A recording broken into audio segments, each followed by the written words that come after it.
bahkan tidak dibekali ya ilmu yang justru sangat efektif untuk membangun ketahanan dan kritik kepada anak, yaitu logika. Jadi di prodi yang menyelenggarakan dan bertanggung jawab mengembangkan pendidikan pun di sana tidak ada logika. Pendidikan saja, tarbiyah saja, kita sulit menemukan ada mata kuliah logika. Ya. Itu di tarbiyah. Padahal tarbiyah itu kan sudah sangat spesifik, yaitu bagaimana melahirkan mahasiswa-mahasiswa yang profesinya ke depan menjadi pendidik.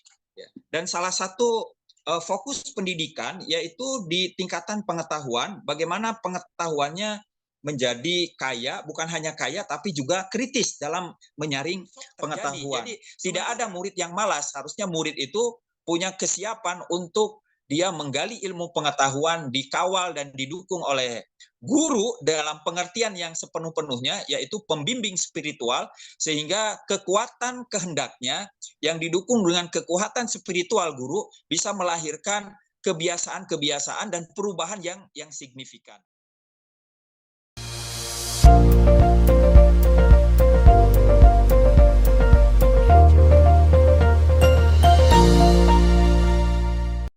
Warahmatullah. Rekan-rekan semua di Aceh, mungkin sekitarnya juga ya.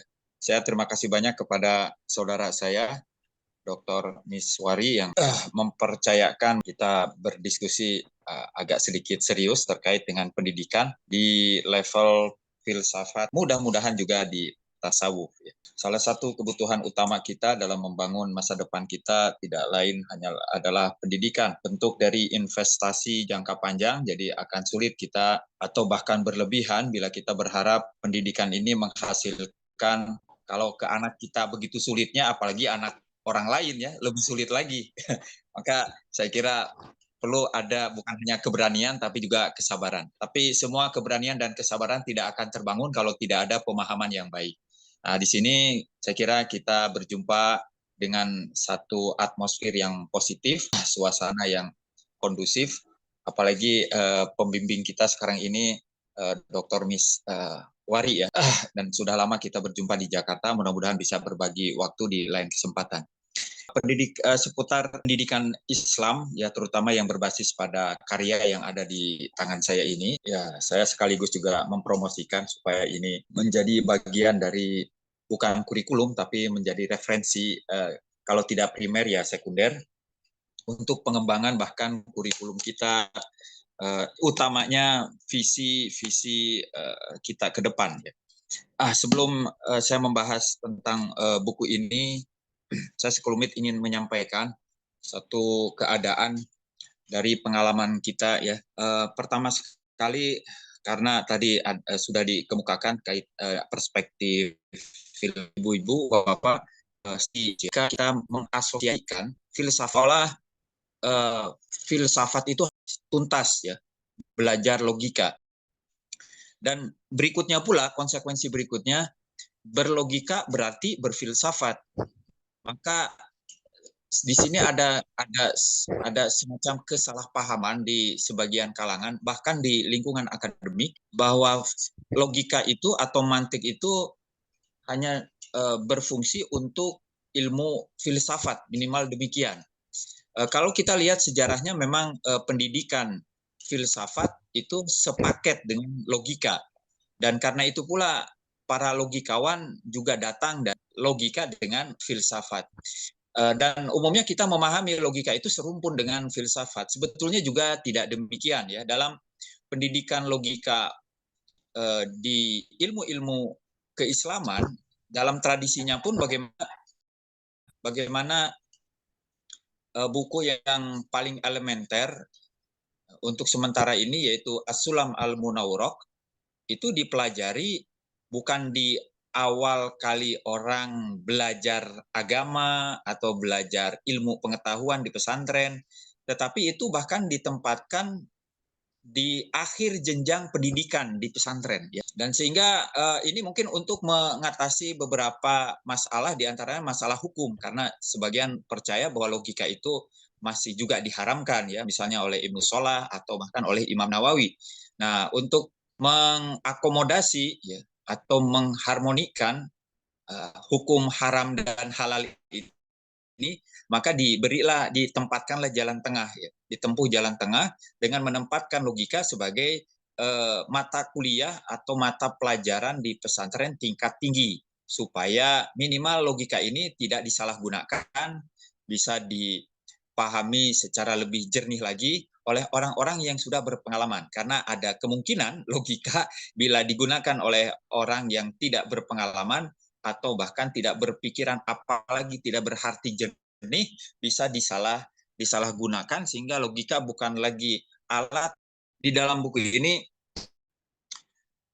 bagaimana penulis juga menjenjangkan dimensi manusia ke dalam beberapa aspek, ya. Minimal aspek filosofis, yaitu tepatnya di penekanannya pada ontologis yang begitu abstrak, sehingga juga penulis bagaimana tidak segan-segan membahas persoalan yang begitu pelik dan rumit dalam tasawuf, utamanya tasawuf Ibnu Arabi yang berbasis pada wahdatul wujud.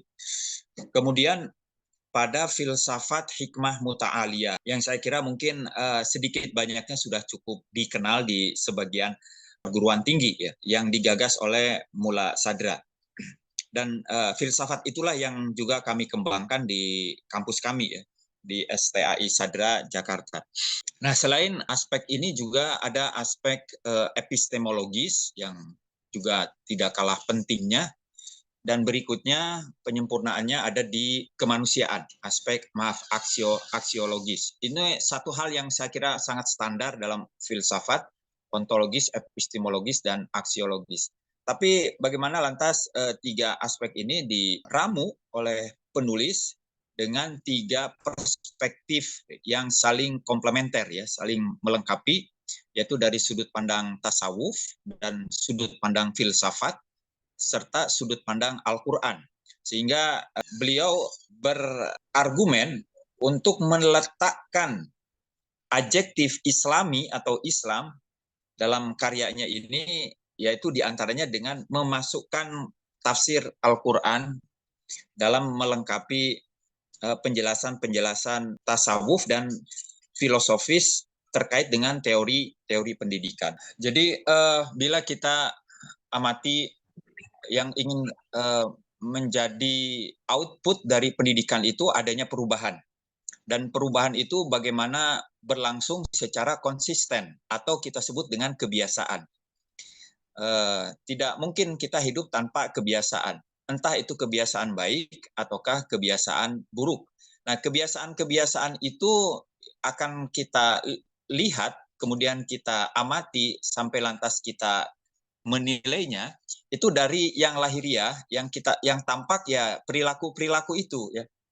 Kalau ada anak malas, itu bentuk dari fenomena sebuah kebiasaan yang dilakukan oleh seorang anak. Kalau lantas kita lihat anak itu menjadi aktif, rajin, ya, dan giat, itu juga satu bentuk fenomena dari kegiatan-kegiatan tertentu. Jadi kita berharap bagaimana bahkan utamanya sebetulnya bukan ke anak dulu, tapi bagaimana kita membangun diri sendiri, ya, mengubah kebiasaan-kebiasaan buruk menjadi kebiasaan-kebiasaan baik, kemudian meningkatkan kebiasaan-kebiasaan yang baik menjadi lebih baik, lebih baik, dan kalau bisa ya paling baik. Itu yang selalu didorong, ya, dalam kitab suci kita Al-Qur'an, bagaimana kita menjadi umat yang terbaik, ya. Kuntum khairu ummatin ukhrijat linnas. Dan salah satu ilmu yang dapat menunjang efektif dan bahkan efisien dalam membentuk individu-individu yang unggul, sehingga dari individu-individu itulah terbentuk komunitas, bahkan masyarakat dan bangsa yang terbaik, menjadi umat yang terbaik, yaitu salah satu ilmunya adalah pendidikan. Nah, perubahan sikap yang konsisten, kemudian membangun kebiasaan yang positif, itu tentu perlu diamati juga latar belakangnya. Bagaimana seseorang lantas membentuk kebiasaan. Persis seperti ketika kita sekarang duduk di sini, ya, mungkin sementara ini saya berposisi sebagai pembicara yang bawel, ya, banyak bicara, kemudian rekan-rekan di seberang sana, ya, secara dengan senang hati atau mungkin mudah-mudahan tidak ada yang terpaksa mendengarkan. Nah, saat kita berbicara ataupun mendengar, ini satu kegiatan gitu ya. Satu kegiatan yang tentu saja dilatar belakangi minimal menurut standar psikologinya ya ada 3 minimal gitu ya. Pertama dilatar belakangi oleh pengetahuan, yang kedua oleh keinginan, dan ketiga oleh kemauan. Nah, kadangkala keinginan dan kemauan ini dijadikan satu saja juga tidak begitu beresiko ya. Artinya konsekuensinya tidak begitu banyak. Jadi kalau kita ringkas, sebetulnya latar belakang apapun kegiatan kita untuk kemudian menjadi kebiasaan, mudah-mudahan yang positif ya, sehingga bernilai dan selanjutnya bisa dipertanggungjawabkan, itu minimal dilatar belakangi oleh 2. Satu oleh pengetahuan, yang kedua oleh kemauan atau bahasa psikologinya yaitu motivasi ya. Nah, maka saya kira pendidikan ini juga setidaknya ya, walaupun tidak maksimal bisa menangani 2 aspek ini. Satu aspek pengetahuan, yang kedua aspek motivasi yaitu kemauan. Di kita punya ya slogan yaitu asal mau pasti bisa. Nah, itu kita tanamkan kepada anak-anak kita bagaimana anak-anak kita punya semangat, punya daya juang yang tinggi, punya kemauan yang besar untuk mau berjuang ya, mengejar cita-citanya, mengejar harapan dan mimpinya. Itu dikuatkan diantaranya kemauannya, hatinya kuat menjadi baja. Tapi asal mau pasti bisa itu juga tidak cukup sekedar mau saja. Bagaimana kemauan kita itu diberi sinar ya, diberi harapan yang cerah ke depan, karena itu dibutuhkan pengetahuan. Pengetahuan itulah yang akan mengarahkan kemauan kita sehingga kita mencapai pada titik positif. Dulu kendala-kendala itu atau ancaman-ancaman yang menghadang terserapnya informasi sebagai asupan hawa ya, atau oksigen yang bersih. Nah, dulu tidak begitu banyak ya racun yang mempolusikan informasi. Sekarang sudah banyak ya, bukan hanya teknik-tekniknya, metode-metodenya, termasuk logika yang bisa disalahgunakan, bahkan perangkat-perangkat, alat-alat, ya, sarana-sarana yang tersedia pun bisa menunjang untuk memaksimalkan maksud-maksud buruk dalam menciptakan dan memproduksi racun-racun informasi atau kita sebut sekarang biasanya dengan hoax dan post-truth ya. Dan korbannya bukan hanya anak-anak remaja yang tentu sudah rentan, kita pun yang sudah dewasa kerap kali ya mengalami kerentanan dalam menyerap informasi yang kotor itu ya. Jadi saya kira ini tantangan besar kita bagaimana kita mengawal, menggawangi anak-anak remaja kita ya, generasi Z ini di usia dini sebelum bahkan pra kuliah sampai kuliah mungkin di jenjang S1 itu bagaimana kita meningkatkan literasi publik mereka, membangun ketahanan literasi, ketahanan pemahaman, daya kritis yang lebih kokoh, itu dengan meningkatkan daya pengetahuannya. Salah satu caranya yaitu dengan logika. Saya kembali ke logika karena sekarang ada semacam ketidakpedulian terhadap fungsi logika. Yang sayangnya logika ini dipahami sebagai ilmu yang sangat elit gitu, dipelajari bahkan di tingkatan hanya perguruan tinggi. Kita sulit menemukan ada pendidikan logika di pendidikan prakuliah, entah di SMA, apalagi di SMP, apalagi di SD. Sementara di negara-negara lain, di dalam sistem pendidikan mereka, kurikulum mereka itu sudah mengakomodasi mata kuliah atau mata pelajaran logika. Tentu ya disesuaikan dengan kapasitas masing-masing jenjang. Karena itu saya kira ini tugas besar dari perguruan tinggi utamanya ya, bagaimana memberikan pelayanan ilmu pengetahuan melalui pengadaan mata kuliah logika dengan muatan-muatan yang disesuaikan dengan kapasitas masing-masing anak. Jadi ketiadaan logika di tingkatan dasar ya atau prakuliah itu bukan hanya tidak ada pengajarnya, bahkan buku ajarnya pun tidak ada ya. Buku ajarnya pun tidak ada. Ini saya kira, tapi potensinya sangat besar ya, Bapak-bapak, Ibu-ibu, karena memang logika itu sebetulnya sudah biasa kita praktekkan ya.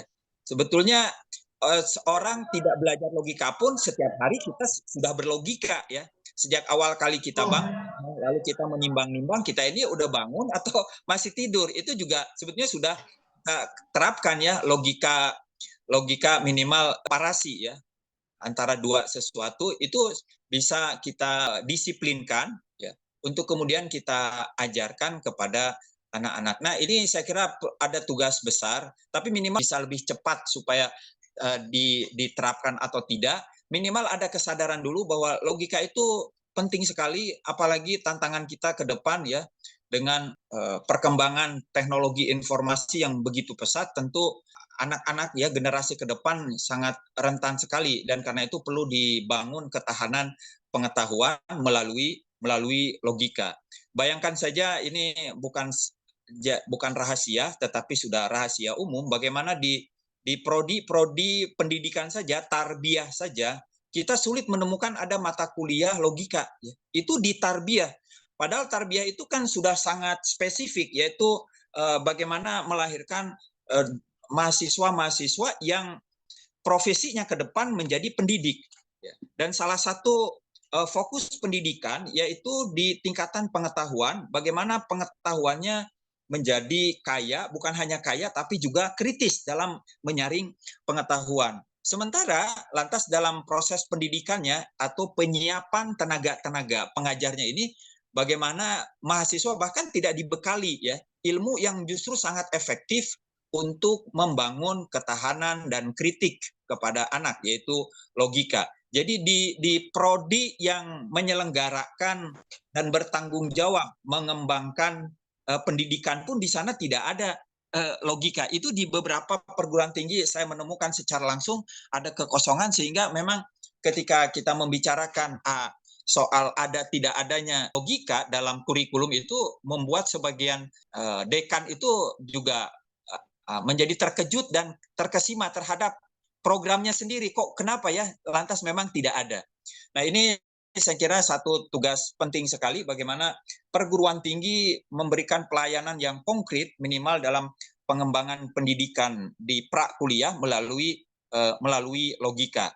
Sekali lagi logika bukan berarti lantas berfilsafat, tidak demikian. Dan tentu saja perlu ada satu bentuk logika yang bisa diserap dengan mudah. Satu lagi selain pendidikan yaitu bagaimana kita menguatkan karakter anak tidak hanya cerdas dalam berpikir ya, kemudian tajam dalam mengkritik ya, kemudian begitu selektif dalam memilah-milah informasi apalagi lantas memviralkan. Lalu kalau dapat lantas menganalisis kemudian menyimpulkan, tapi lebih dari itu bagaimana pengetahuan-pengetahuan tadi, data-data tadi bisa meningkatkan kemampuan dia dalam memilih lalu memutuskan. Inilah yang lantas outputnya bisa membentuk kebiasaan dan mengubah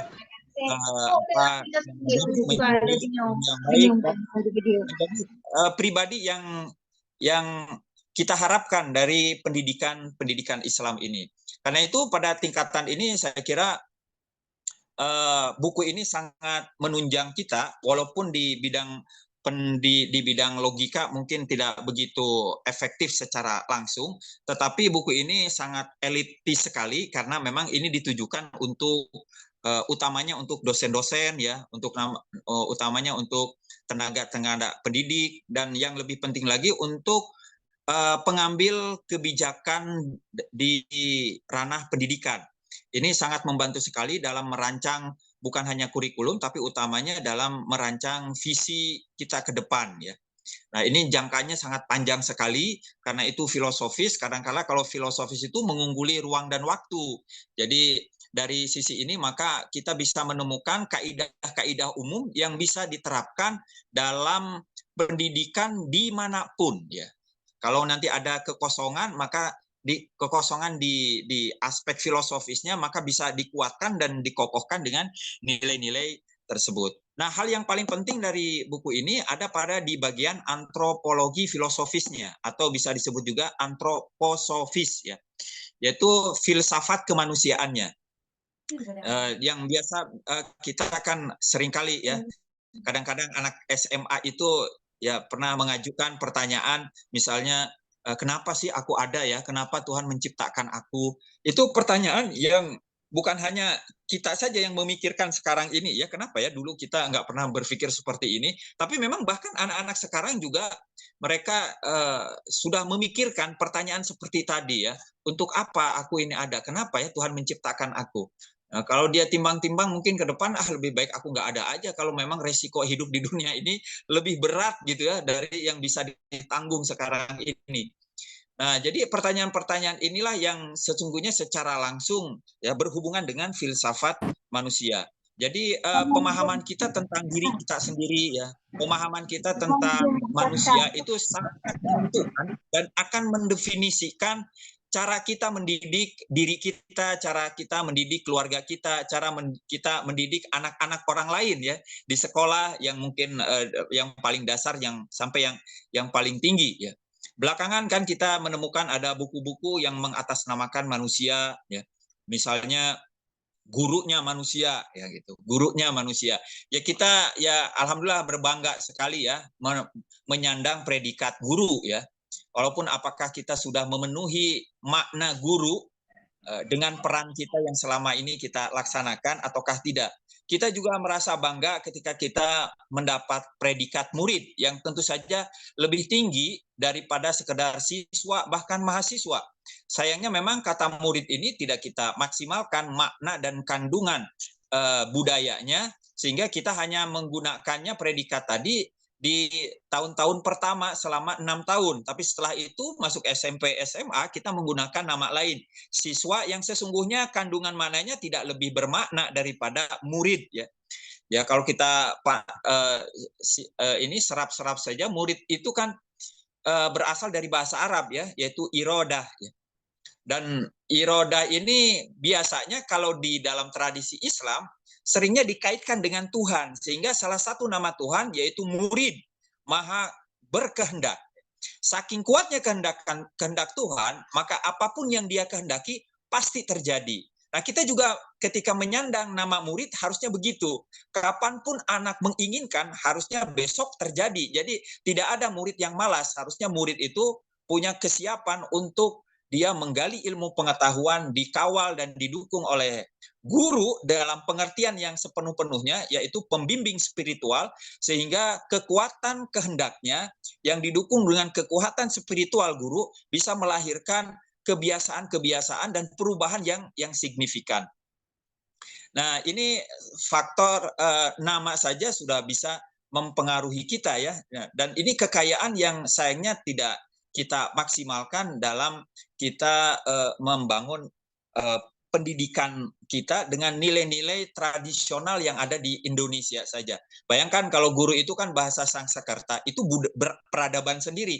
Yang lantas kemudian kita matchkan, ya, kita gabungkan dengan kata murid, ya, sehingga gabungan dua peradaban spiritual antara Sanskerta dengan Islam itu saling menguatkan, ya, saling mengisi. Kalau di tasawuf itu murid itu kan lawannya mursyid ya. Dan mursyid itu kalau di Sanskerta itulah guru. Jadi kalau guru itu disematkan pada guru olahraga itu tampaknya tidak tepat ya. Atau guru matematika pun tidak tepat ya. Jadi guru itu lebih ada hubungannya dengan akhlak misalnya begitu ya.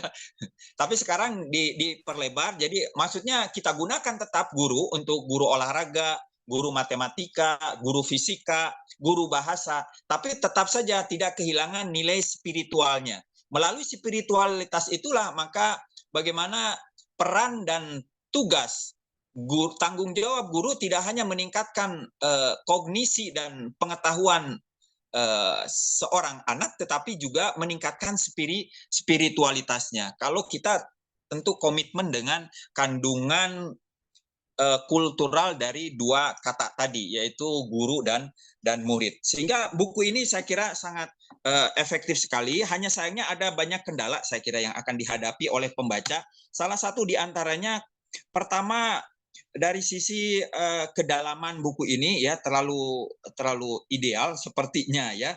Tapi apapun seideal apapun saya kira kita di Indonesia sudah sedikit banyaknya juga berkenalan dengan pemikiran-pemikiran yang juga mendalam. Jadi bisa disaingi kedalaman buku ini dengan pengalaman kita mempelajari karya-karya yang sama.